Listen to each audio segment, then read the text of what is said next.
கர்த்தருக்கு ஸ்தோத்திரம். இன்றைய வசனம். தேவன் தாமே இன்றைய வசனத்தை கொண்டு உங்களை வழிநடத்துவாராக, ஆசீர்வதிப்பாராக. ஆமென்.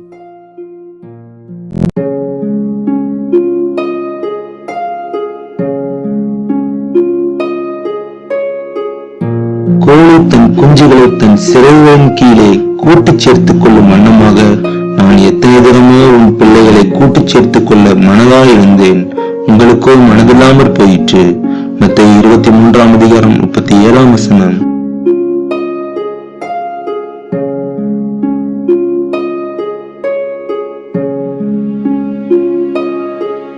How often I have longed to gather your children together as a hen gathers her chicks under her wings, and you were not willing. Matthew 23:37.